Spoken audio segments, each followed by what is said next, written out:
Oh, yeah. So I would like to say hello to everybody who joined this gathering. And so it is a great joy to have opportunity to read this amazing, nice text, uh, normally called King of Prayers, and with the several different commentaries. Some are great Indian masters commentaries, and also I'm reading one Tibetan great teacher commentary. So next, starting today, next 6 Sundays, people who like to join with me reading this amazing text with the commentary. Hopefully, we all enjoy doing this. And we'll have, each session will last about an hour, 15 minutes. Sometimes maybe a little bit longer, but normally hour and 15 minutes. And the session will start with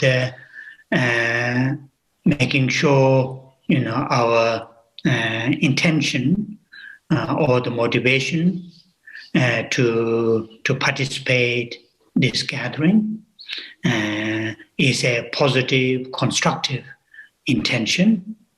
Then we will do a short silent meditation, not very long. Then I will start to read the text. Then at the end, as a conclusion, saying together 21 Tara prayers, and then a short dedication. So that will be the main format when we, next 6 weeks, 6 Sundays. Also, then after the Christmas in the New Year, I would like to continue reading this text. And so that is the format. Then maybe while I'm reading the text, and also I'm sure you have got a copy of text from from Peter and Trey. As you know, there are many good English translations, and we have selected translation from Lord's Our House, Dhamma on the house. So, I'm going to use that translation, so of course, people who like to choose some other translation, that's perfectly fine. But I am using that translation from Lord's Our House. So the length of the commentary, not very, very extensive word by word, but I'm going to spend a little bit of time on the some of the verses, which need more explanation based on the commentaries. So that is the style of that. So therefore, because you have you can have the copy of the King of Prayer, and also while I am commenting on the verses based on these commentaries. If there are things you feel need clarification, or you would like to ask some specific questions, you can write down those questions. Then maybe every 2 or 3 Sundays, we will have a time for reading those questions, and I will try to answer the questions. So there will be not every Sunday, but every 2-3 Sundays, when the organizers feel there's enough questions to answer, then that evening we'll have a session of question and answer session. So that is one thing that bear in our mind. And also, as you know, many of you know me quite well, and my sort of style, that is, here, I'm not as your teacher. I'm not as your teacher, but I'm here as your friend. Your friend, and because I have access to these amazing commentaries in Tibetan, and also, I receive oral transmissions, transmission on this prayer, King of Prayer, from several great teachers. Based on those, I will lead the group. But here, treat me as your friend. So therefore, all your questions, suggestions will be in that kind of atmosphere or in that kind of relationship. Then that will be very, very useful. So also at the end of the dedication, that as I just mentioned, we will have the 21 para prayer. Also the beginning of the session, we will have a recitation of those 4 lines: refuge and bodhicitta. All those recitation can be, you can see on the screen. Peter and Tree will, display on the screen when we reach that stage. The purpose of the recitation of 21 para prayers, people who know me while I'm in the West, I like to conclude the class on recitation of 21 para prayers, and it is part of how I was trained by some of those great teachers, and also one of those great Indian masters who came to Tibet, Lama Atisha. He sort of had that kind of style, and also those great Kadamba masters, those great Kadamba masters also have this tradition to recite para prayers very frequently, and also it is to do with this our main topic that we will come across again and again by reading this text. The King of the Prayer is to do with the cultivation of bodhicitta, the mind of enlightenment, and it also have that kind of connection. Then also, recently, as while we are going through this, the pandemic, the COVID-19, His Holiness the Dalai Lama, frequently suggests people to recite, 21 Tara prayers and the Tara mantra. For example, recently, in Sarah, and also within the Sarah Jain also Sarah we got a few cases, COVID-19 cases. And, part of our solution, of course, the seeking all the treatments, all the arrangement, but also part of the solution is also, the spiritual activities. And we have requested His Holiness the Dalai Lama to, to have his observations, and based on his observation, give us suggestions. And his suggestion was, all the ceremony monks to recite 21 Tara prayers and the Tara mantra. So we monks are not in a group. Normally when these kind of, the prayer are done in a very big group. But now, we can't do this in a group. But just yesterday, I requested our monks to, individually to say the 21 Tara prayers. So the dedication, at part of the dedication, reading 21 Tara prayers is also, for us, ourselves, to benefit ourselves, our family members, our colleagues, our friends, and also, those people who are suffering with this pandemic, and also their families, to dedicate, to soon to this pandemic, be ceased. So that 21 Tara recitation is part of that recitation. So that is a brief introduction of today's gathering.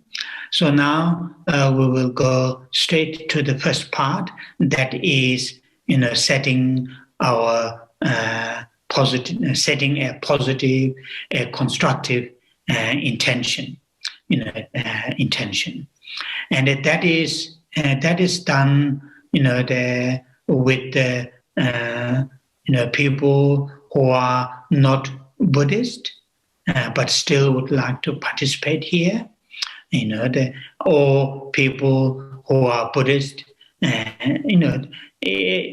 setting a positive, a constructive mind can be done, should be done according to our own mental dispositions, our own, what you call the mental capacity, backgrounds. As I always say this, and I mean it, basically, we all have the ability and capacity to experience, to hold positive, constructive minds. There's no doubt about this. The only question is whether we try or not. If we try, we all have the ability to hold a positive, a constructive mind. Whether we have a spiritual path to follow, or we don't have any spiritual path to follow. Regardless of that kind of differences, we all have the ability. And this is also, as you know, it is also part of what in the Buddhist term, what we call the, training our minds, training our thoughts, training our emotions, to train or to learn our thoughts, or emotions, and consciousness, learn to hold positive, constructive states of minds, such as, for example, a simple, a positive, constructive mind, thinking. This is just an example. Thinking from our heart,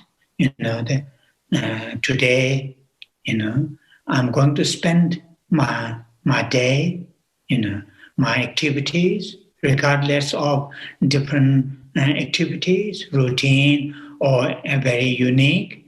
I will spend my day, this day, today, at least deliberately, consciously, not to cause harm to others. Others, the lives, others, livelihoods, others, the environment where they live.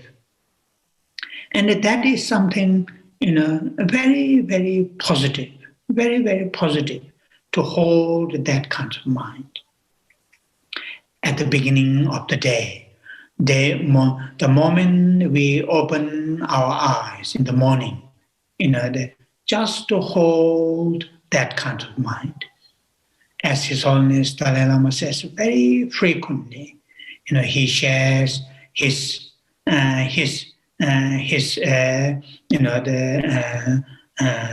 how he does.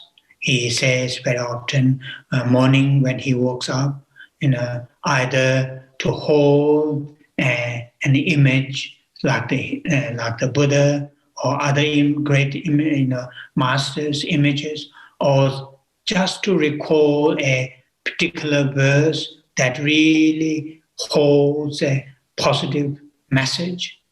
And why he is sharing that. He shares that to say we should also follow that. We should also do that. By doing that, that will benefit to ourselves. So then, here today, our gathering is part of that training. Part of that training. Then, of course, people who have spiritual path to follow, like the teachings of the Buddha Dharma, then holding the mind, taking refuge in Buddha, Dharma, and Sangha, the three jewels, and also holding the altruistic awakened mind, bodhicitta. So those states of minds, at the morning when we open our eyes, just to recall the three jewels, and thinking, regardless of how I'm going to, whatever challenges, whatever difficulties, whatever that I face, these three jewels are my refuge. Ultimate or the long-term ultimate, these are the main solutions, main methods, main sources made to overcome the challenges and difficulties, like thinking like that in the morning. And also like here, in the gathering, I'm here to participate in this gathering, really to go for refuge, to take refuge in Buddha as my teacher, my mentor, and taking refuge in Dharma, his teachings, really to apply his teachings, the oral teachings and the contents of those oral teachings to apply in my everyday lives, to experience, such as the concentration, such as the ethics, such as the wisdoms, those three trainings, which are the main subjects, main topics that the Buddha taught as the subject of his teachings, and make these three part of my lives, part of my everyday lives. The concentration, ethics, and the wisdoms, and taking refuge in Sangha. Those Sangha members are my true friends, my that I can share my spiritual challenges, spiritual difficulties, or joys, fulfillments while in the spiritual journey. In order to actualize, in order to experience the fully awakened mind, the full enlightenment, to really to benefit or to work for the sake of all living creatures. Thinking that, holding that kind of mind at the beginning of the day or this gathering. And that is really very, very helpful. Then, of course, holding the mind of enlightenment, bodhicitta, the thinking from our heart, if it is possible, I will hold others. I will hold others' well-beings, others, what you call the benefits, more important than my mind. Me as just single one person. Others as a huge numbers. From that point of view, their well-beings, their sort of what you call the freeing from difficulties is more important than just one person, a single person's well-being. If that is difficult, I'm able to treat others as equal as myself. To have the desire, to have happiness, to be free from sufferings, thinking along those lines, then holding the altruistic awakened mind, saying, feeling, thinking, my today's activities, whatever, no matter how small, the positive activities that I'm able to do, and all those to become, become the sources, become the causes and conditions that to benefit all living creatures, such as giving charities, practicing ethics, and so forth. So like that. So these are the varieties of positive and constructive, state of mind, and then start the day and join this gathering, then that will be very, very useful. Very, very useful in the sense, what we do will be very, very, helpful to ourselves, and also that will truly benefit to the others, to our friends, our colleagues, and the wider communities. So for that, now we are going to say the refuge line, refuge and bodhicitta lines three times, and we will say in Tibetan in the sense in phonetic. And as you know, the first two lines are the mind taking refuge, holding that mind. And the last two lines are, the helping us to hold the altruistic awakened mind, bodhicitta. So say with me, those four lines together. Sanje chöda tsogi chonam la chanju pado tane janso je dagi chenso jibe tsonam je Dola penje sanje doba sho sanje cheda tsoji chona la chanju bado dane japso je dage jenso jibe tsona je dola penje sanje doba sho Sanje cheda tsoji chona la chanjo bado dane japso che dagi jinso jibe tsona je dola penje sanje dopa sho.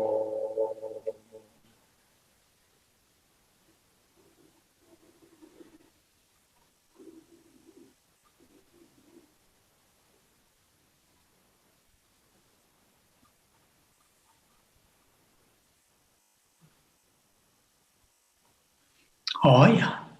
Thank you. Thank you.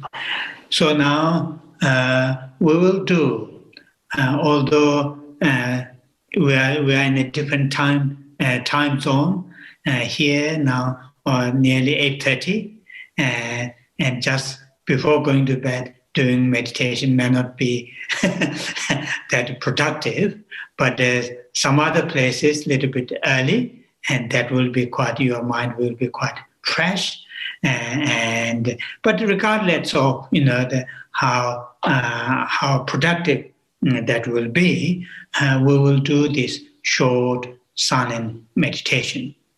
And doing this, the purpose of doing this meditation is really, once again, to train our mind, to have the qualities of stillness in the sense able to stay our mind, able to stay, to the present moment, right here and now, and also the quality of clarity in the sense the mind is fully alert, not just present, right here and now, but same time it is fully alert. The alertness is there, but it is not what you call the constantly what you call the move to one event to another event, one thought to another thought. Not in that, but just to stay to the still, stay to the to the present, right here and now. And that is that kind of mental quality. That kind of mental quality, many of you know. I am sure many of you have been doing this meditation for years and years and years. And many of you have gained really good. I know there are several people that have been doing this, this meditation for years and have good, gain good sort of qualities of stillness and clarity. But still, there are, I'm sure, there are rooms to be improved. So we all do this, not very long, just 5 minutes. Stay in silence to really to try to stay, to keep our mind to the present, right here and now.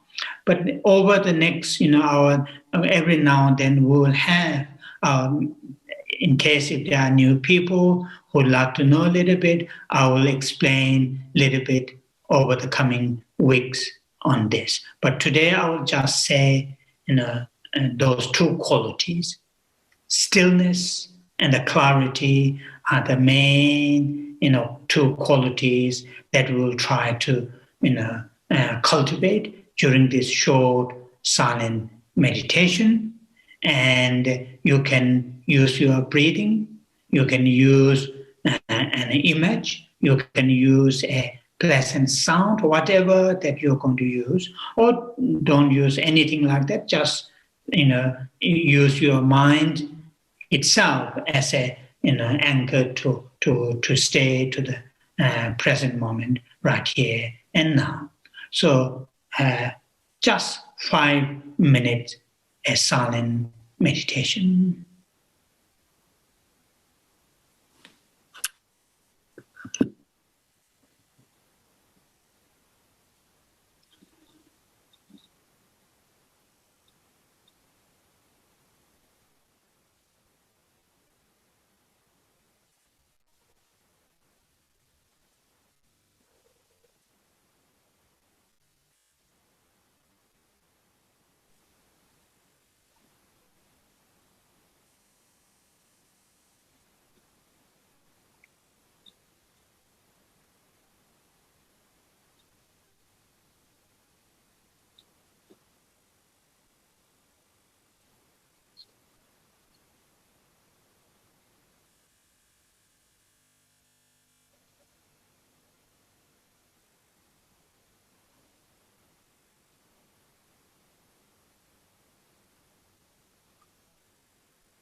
Oh, thank you. Thank you.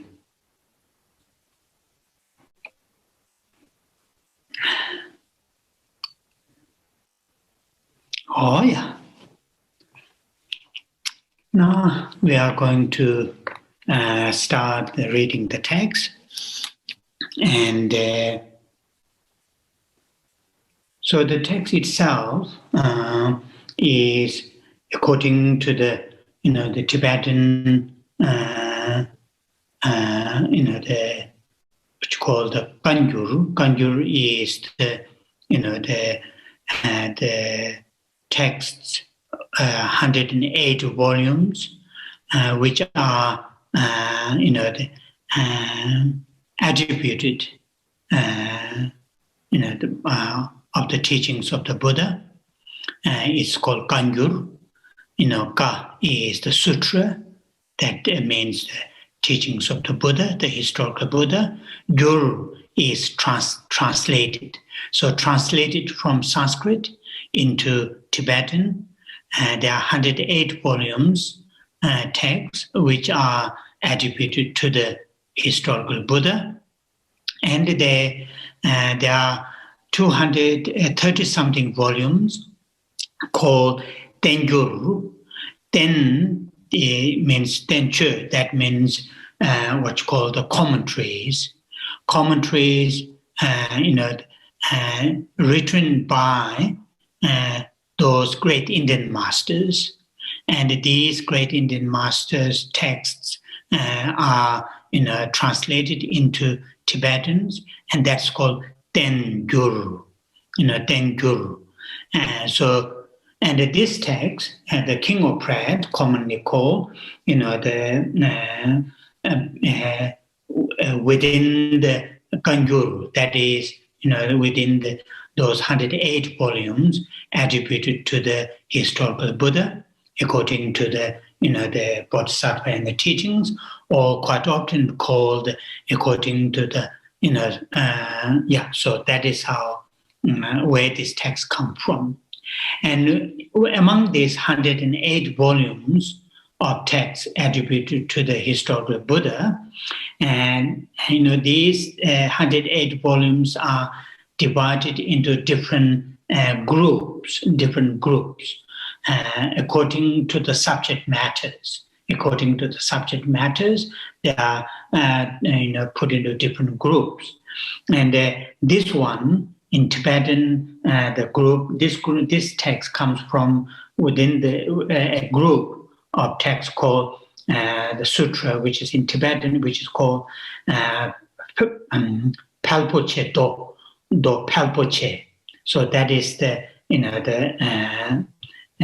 Tibetan name, but in Sanskrit it is called Ratna Kutta Sutra. That is the group name of that group of the sutra.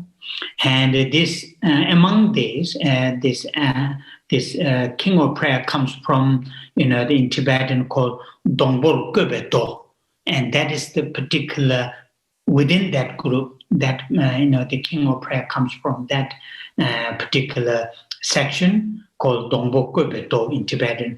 In Sanskrit, it is called Gandavasha Sutra. Gandavasha Sutra. So this, King of Prayer comes from, first of all, from the collection of the sutra, and from the collection of the sutra comes from a particular group of sutra, and within that, so that is just briefly to say the source of where this King of Prayer comes from. And it seems this text, King of Prayer, exists in a very early stage, looking at the Indian masters' commentaries. There are 5 Indian masters' commentary on this text, on King of Prayer. The first one, it seems there are debate whether it is really written by the Nagarjuna or not, but it is. There is one commentary, called Nagarjuna's commentary. Then there is also commentary by this great Indian master, some of you have heard, called Dignak. He was one of the key masters to explain, to write, to structure, the Buddhist epistemology and the Buddhist logic. This is called Choklang, Lobin Choklang Dignak. There's a commentary by him. There's also one commentary by another familiar name, some of you, by the Acharya Vasubandhu that wrote another very, very important, particularly for the Tibetan, the tradition, Abhidhamma text, Abhidhamma Kosha, and one auto commentary on that. So there is a commentary by the Acharya Vasubandhu, and there's another two the masters which are not that familiar, I think, you people, but some are maybe better than me, because there's one Indian master which it come across quite often, but not as a like Nagarjuna, like Dignak, like what you call the Vasubandhu. There's another Indian master called Acharya, the Alankara Batra, Lobin Gensang, and there's one commentary by him. But also there's another commentary, another great Indian master called Shakya Shinye, but I don't know his Sanskrit name. So there are really good Indian masters' commentaries on this text. Then also there are many Tibetan masters' commentary. But when I look at several Tibetan masters' commentary, and also I look at all these five, what you call the Indian masters' commentary, the outline is almost identical, almost same. And the people who have got this text copy from the Losao house, and they put it outline section by section, and it follows more or less all those five Indian masters' commentary and most of the Tibetan masters' commentary. They all had followed this Indian masters' outline, and in this translation, kindly they put the outline each sections. So that is, so my Tibetan reading, the commentary that I'm reading is the commentary which is written by a great Tibetan master called Jetsun Drakpa Shedrup, a great Tibetan master, I think around 17th or 18th century. I don't know exactly the time frame. I'm not good at all those things.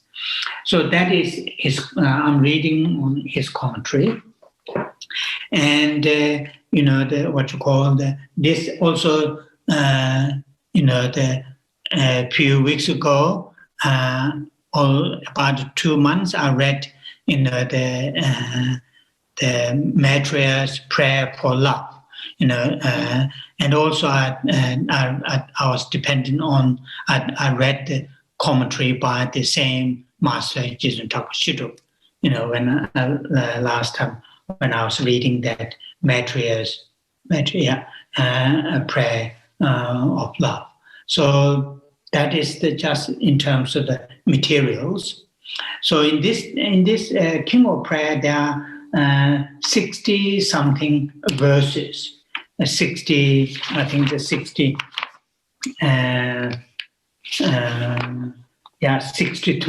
verses.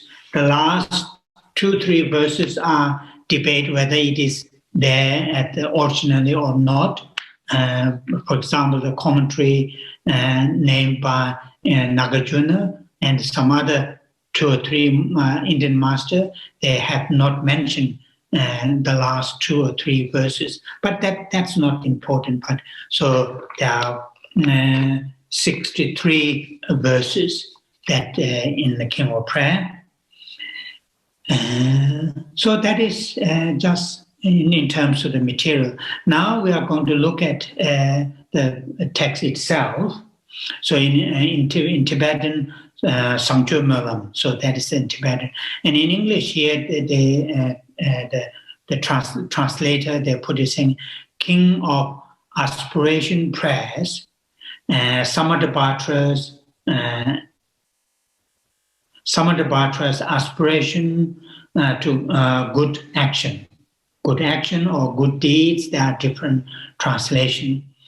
So here the Samantabhadra, which we will have a little bit, the explanation on this. So how this King of Prayer come into existence, King of Prayer come into existence, and it come into existence, according to some of those sutras. It come into existence when the historical Buddha was teaching in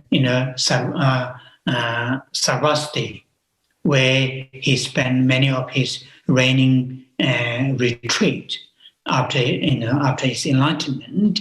Many of the sutras were taught in that place, Sarvasti, some in North India.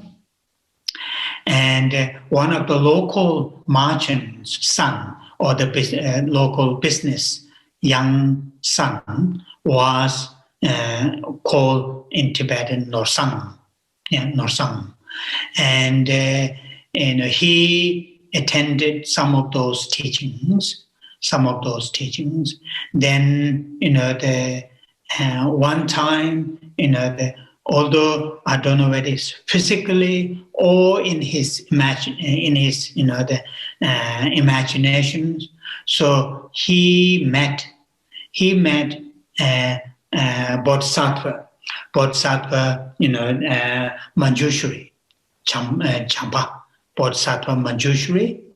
And so now here, people who are relatively new, when we come across name called Manjushri, Maitreya, Samantabhadra, those what we call the 8 bodhisattvas. Sometimes they are called bodhisattvas, sometimes they are called enlightened beings. So most of the time, when they are explained in the sutra teachings, and they are called bodhisattvas. When these bodhisattvas are co-named in Vajrayana teachings, then they come into enlightened being. So these are a little bit technical things, but not that important.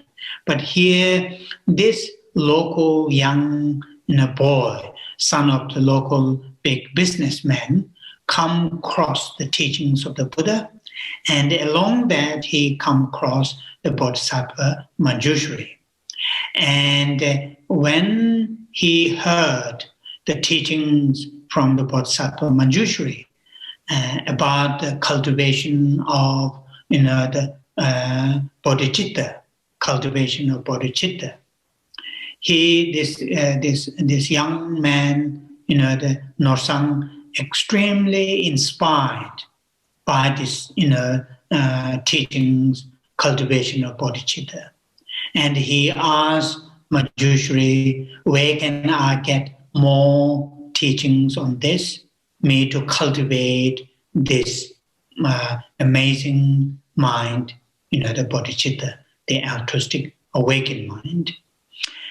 And then the Manjushri really guided him to say, to go to this person, another bodhisattva.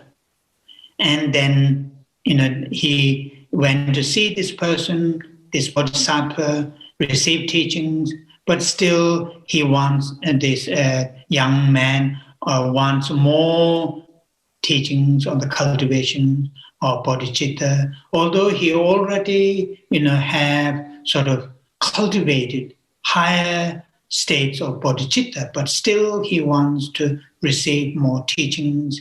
So for a long period of time, he was going one master to another master, one master to another master, including Bodhisattva, Samantabhadra, and going around and for many, many years, seeing many different teachers to how to really to enhance bodhicitta.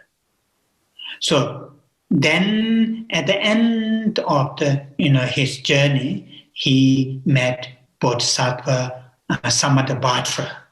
Bodhisattva Samantabhadra.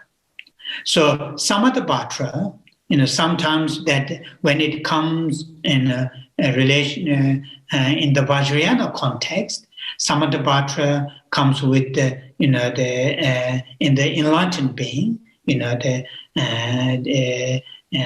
with the consort and so forth. I will not go with that. But here we are talking about Bodhisattva Samantabhadra, in Tibetan Kuntu Sambo, Chanchu Sambo, Kuntu Sambo. There are 8 bodhisattvas. In Tibetan it's called Nyewe Sechen Ge. Nyewa literally means close. Se means sun. Ge means 8. So the 8 close sons of the Buddha. So those are the 8 bodhisattvas, according to the bodhisattva and the teachings. 8 bodhisattvas who are very close to the Buddha. Buddha's closest bodhisattva and disciples are those 8 bodhisattvas. So Samantabhadra is one of those 8 bodhisattvas. So when this, after going for many years and seeing more than hundreds of masters, receiving teachings, to cultivate bodhicitta, and eventually meeting Bodhisattva Samantabhadra, then Bodhisattva, when he requested to give me teachings to really to nurture this mind bodhicitta, then Bodhisattva Samantabhadra has given this teaching. So this teaching come into existence in this way. So now you may see, there is some kind of contradiction. It says it is sutra taught by the Buddha, but now he is saying it is taught by the Bodhisattva Samantabhadra to this, the young, man searching, the methods and the teachings to cultivate bodhicitta. That is true. It seems, in the obvious, in the surface, it seems there is a contradiction. But as you know, many of you know, Heart Sutra take place between the main body of the Heart Sutra is conversation, dialogue between Shariputra and Bodhisattva Avalokiteshvara. Shariputra asks questions, how to practice cultivation of wisdom realizing emptiness, and Bodhisattva Avalokiteshvara gave the answers.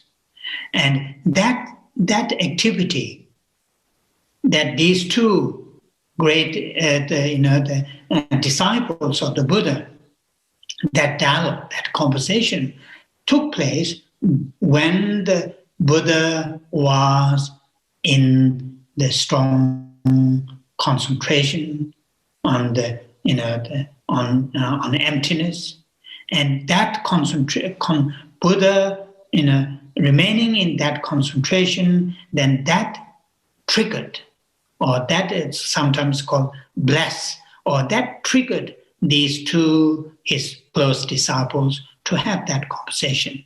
And that count as a taught by the Buddha.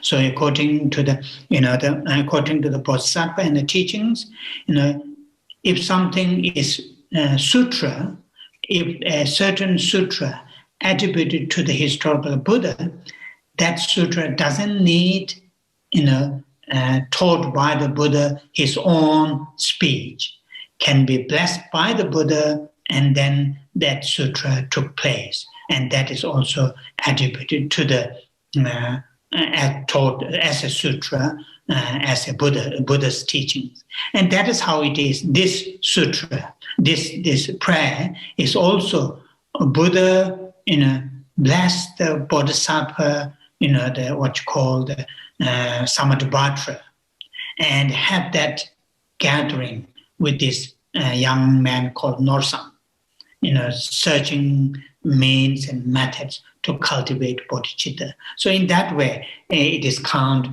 as a sutra. So that is how it is. So now we'll just look at briefly the title in English. What it says, in the language of India, Arya Bhadra Charya Pranidhana Raja. So, in English, you can see that, Arya here refers to those beings who have direct realization of emptiness, and those beings are called Arya. So this, and here, Bhadra is in English quite often translated as a, what you call the, the good, here translated as a good, Bhadra. Or other commentaries, it can be, maybe Samantabhadra. So the, Bhadra, this comes from that. Also, Bhadra can be refers to, bodhisattva's deed, bodhisattva's action, also Bhadra. And also Bhadra can be refers to wholesome, virtues, wholesome. So this Bhadra in Sanskrit, refers to different commentators have mentioned slightly differently, and some commentators said it is Samantabhadra, Kundu Sambo, Samanta, Kundu, all, and in Tibetan Kundu, the all virtues, or the Samantabhadra. Samanta, Bhadra is virtue or good, or the wholesome, or that is how this Samanta, Arya, Bhadra, and this what you call the Pranidhana, that is saying Merlam in Tibetan, Merlam, or prayers, prayers. So conduct or actions, japa. Okay, so that is how Charya is the action or conduct or activity, Bhadracharya, and then Panidhana is prayer, and Raja is king. So that is what you already mentioned here. I will not spend that much time on that. So that's the title. Then the next is, as here outlines in translator's homage. And here homage to Manjushri, the youthful. And this is the tradition in ancient India, when these great masters, when they do certain important, either very big project, writing a big things or giving a big teachings, or a small things, they always pay homage to the Manjushri. Here it is done, or Buddha, or great compassion, in order to, in order to really make sure, there is no arrogant, negative pride is involved during when we do that action. Also it is part of, making prayer homage to, these great beings, to the actions and the activities be successful. So that is of course, this homage to Manjushri, the youthful, won't be in the actual Sanskrit sutra, because this is when the translator translate from Sanskrit into Tibetan. That translator, he put it that line, homage to the Manjushri, the youthful. So it won't be there in the original, what you call the Sanskrit term, in the prayer.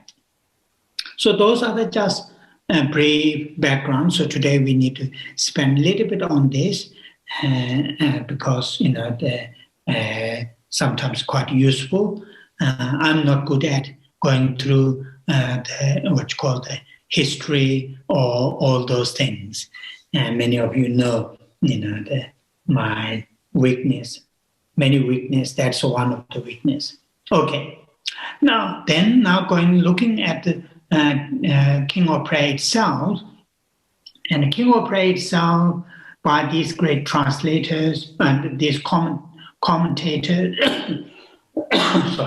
these commentators divided into three: preliminary, main body, and the dedication. Dedication will come very much at the end. The preliminary are the first 12 verses. First 12 verses are they're called preliminaries, preliminary prayers.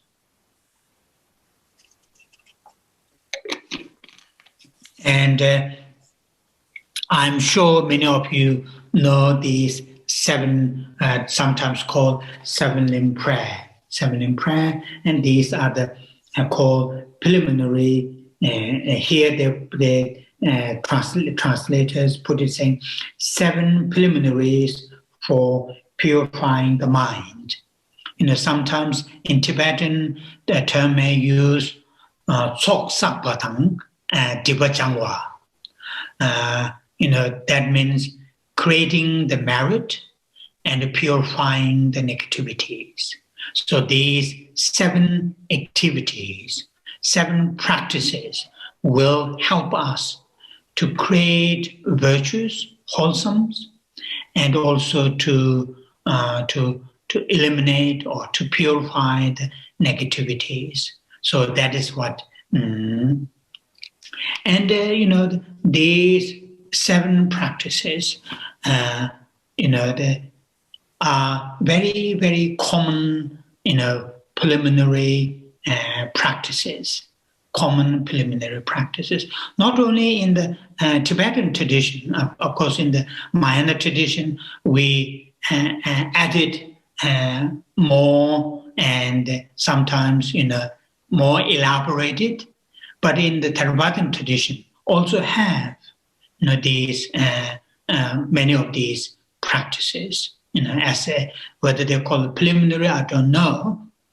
They are common, practices, and they come together as 7 preliminary practices. It seems they put together by this bodhisattva Samantabhadra. It seems bodhisattva Samantabhadra, he has what's called very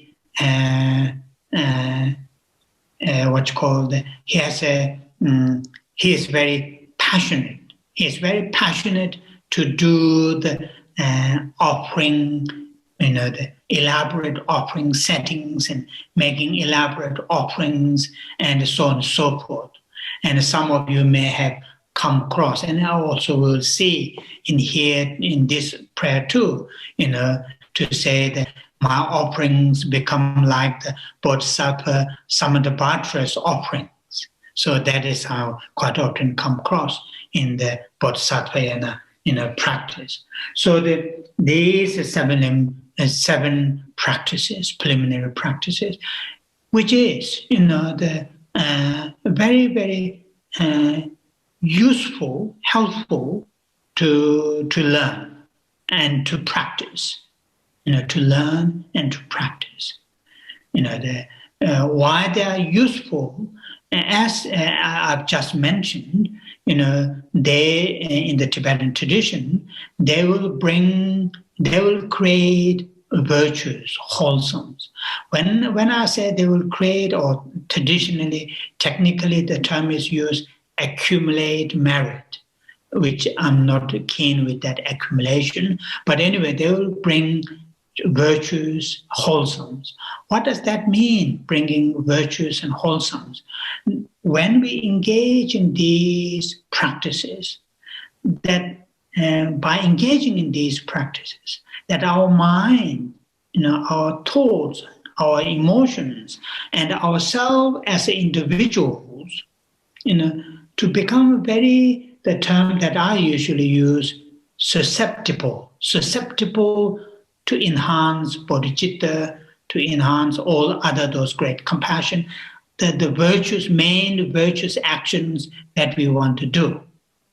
When we engage in this, susceptible, or in the certain, in other words, in certain, sometimes you can call it, like quite often one of my great teachers, they give these analogies, like the farmers, before they sow the seeds to get a good, harvest, they prepare the land or the field, including plowing and using, fertilizers and so on and so forth, make the field extremely, ready to grow the crops, what they want to plant. And similar to that, these preliminary practices, for example, in the Tibetan tradition, all the four major Tibetan Buddhist traditions, if somebody, for example, in the Gelug tradition, particularly when he or she practices Vajrayana, a long retreat, 3 years retreat or even longer, like one particular deity retreat, then his or her master guru will instruct to engage in these preliminary practices for huge numbers,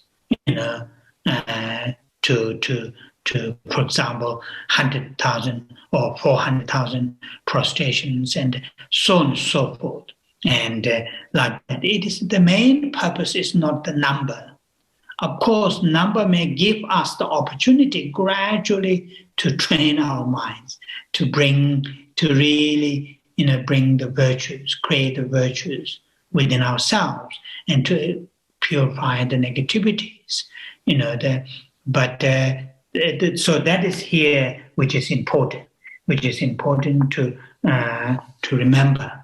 So now, because this will involve and a part of the practice, although it's not mentioned directly, in the King of Prayer, it is quite useful. It is quite useful to, if you are going to engage in these seven prayer in a regular basis, because it involves with the paying homage or making prostrations and making offerings and so on and so forth. So to do that, it is quite useful to have at least in your mind, in your imagination, in front of you, those, the Buddha or Buddhas, bodhisattvas, those great teachers, just to imagine. imagine they are in front of you. According to this, you will see later, the entire space, entire sort of, almost every single atoms on the planet, on the universe, is filled with the Buddhas and Bodhisattvas. That sort of, is explained. Whether we are able to hold that kind of, the things or not, but, imagine in front of you all those past, present, and those great teachers are in front of you. Those great beings are in front of you. Not in a form of statue, not in a form of painting, but as a real beings, real persons, with all their great qualities. Something that you, have a direct connection, something that you have like the quite sometimes those great master will say that a great friend that you haven't met for a long time, suddenly you met at the King's Cross train station, suddenly without any warning. So you have a tremendous sense of excitement, joy to meet that person. So with that kind of joy, with that kind of anticipation, to feel, to think all those beings are in front of you, then do these 7 preliminary practices. So I will just say that. I will not go any detail. But also I will not say this again and again. The next those what you call the 7 practices. But it is useful. It is useful to have this. But some people may have difficulty to hold that, many sort of beings in front of you. But it will be great. I think it is really joy. Many beings in front of you, the beings who have great love, compassion, altruism, not just to you, but all living beings. And having that kind of beings in front of you, in front of us, will be great joy and great honor. So it is useful sometimes, although it is just at this stage at our level, it is in just our imagination. We are just imagining. It is true, but things need to create. Things need to create the causes to make it happen. So these are the part of the causes to create that, eventually or gradually have those connections, have those visions, have those, the direct connections. So that is here is something very, very useful to do. So now we are approaching our allocated hour 15 minutes. And now today I will leave it here. I will not go the actual text itself. And but the people who have the text and have time, I would recommend you to read from verse 1 to verse 12. 1 to verse 12. Then next week, when I start to explain, then you don't need to read the text itself. You already have, and my explanation, commentary based on these masters will be more sort of productive, bring more better results. So I would they suggested. Yes. I don't know. Of course, it's very different from here. You all have job commitment, family commitment, social commitment. Here, when I talk to my the monks, occasionally, not every day, and I'd ask them, "What are you doing? What are you doing these days?" Because normally, this time of the night, they are not in their houses. They are in a debating yard until 11 or 11:30, 12 in the evening or morning, and also. But nowadays they all are stuck in there. And I ask them, "What are you doing?" And they say, "Not very clear answer." So that I say, okay, that indicates you have plenty time in your hands. So that may not be the case back in your, because you have family and other commitments, job commitments, but still because of this, the coronavirus, still, some of your social gathering may reduce, unfortunately. So therefore, you may have a little bit extra time. So to read the first 12 verses and see what you can. And these are, some of you notice these practices, these 7 preliminary practices are very, very well. And I'm sure practice almost every day. Okay, so that is my suggestion. Now we reach our last part of today's the activity, that is dedication.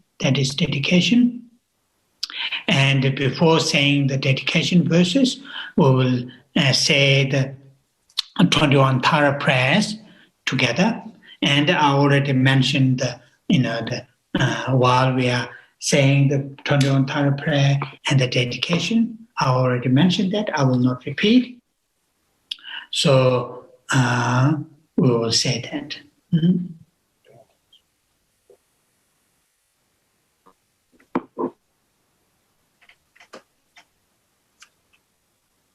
Oh, yeah.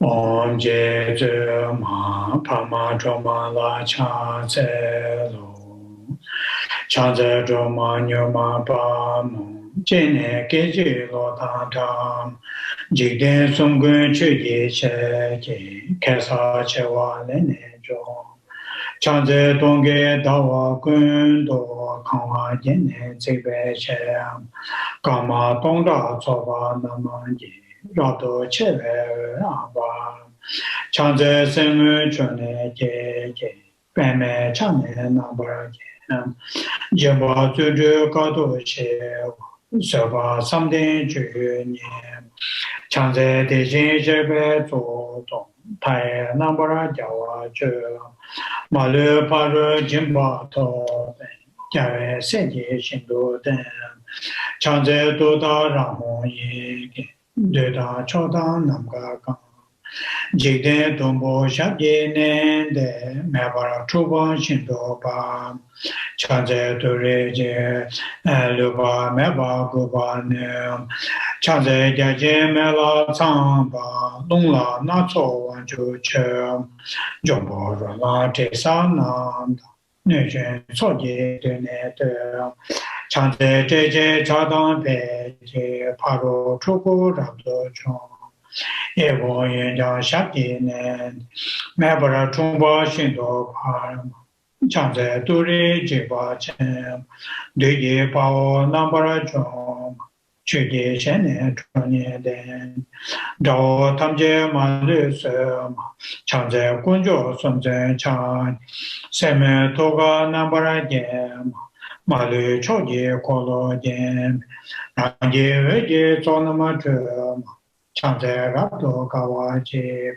Woje Veje Tenwa Pem Shiva Rapshe Tudarai Dudan Jigden Wangdu Zem Changze sashi chongre son, tamje guba nima nima, chonye yewa yeke hong, pongba tamje nambara chema, changze tawe dongbo uj, tenba tamje shindo parama, rebe chene waba me, tabara shindo wera tsema, changze kebe tama me, Barwe chingwe wune nema, ejang yungu mukune korok, daye bongne nambara joma, changze sashi ngala chak, tege nujin shabje toma, chonye jenze yege hongi, rinpa tumbu namne gema, changze dema gema shema, nyange deshin ju nyema, sowa omda yang da dem, Deva Chenpo Chompa Nyema, Changze Kune Korwa Kave, Chaye Lune Nambara Gem, Yege Chebe Ngani Kwe, Rinpa Hongle Choma Nyema, Changze Turi Shamne Tabe, Hongge Nambe Sabu Nyema, Rira Menda Ratan Beche, Chigen Sumna Yewa Nyema, Changze Laye Soye Nambe, Rida Tajen Chana Nam, Tara Niju Peje Yeke, Duna Malu Pane Sema, Changze Laye Sonama Jepo, Tada Meam Jetem, Kune Goja Gawa Jeje, Seda Melama Ngemba Sem, Changze Nima Tawa Jebe, Chinye Pola Vero Sem, Hara Niju Dudara, Shindo Taberin Sem, Changze Tini Sumnam Kebe, Shive Tudayan Dadem, Dudan la Nijin Sonam, Jomba Ture Rabjo Nyem, Sawe Ngade Deba Deta, Changze Wane Nishu Zanje.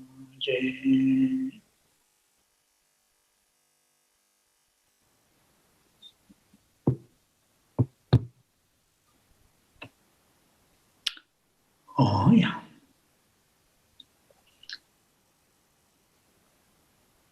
Now we will say the two verses of the dedication prayer. And the first one is longer prayer for Gyawati. Yeah, it is general dedication.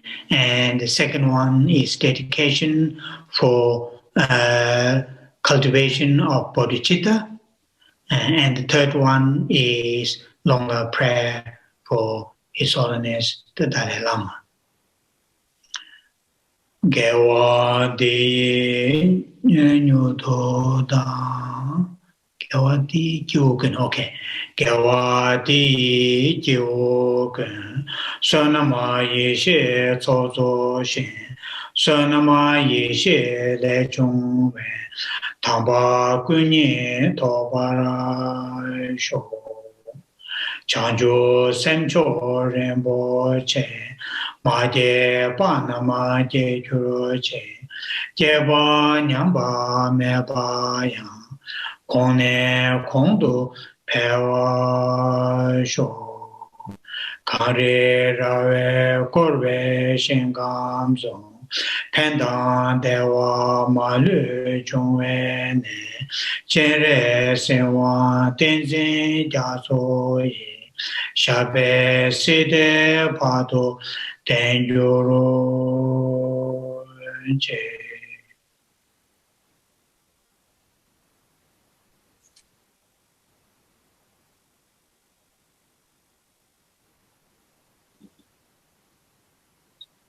Oh, yeah.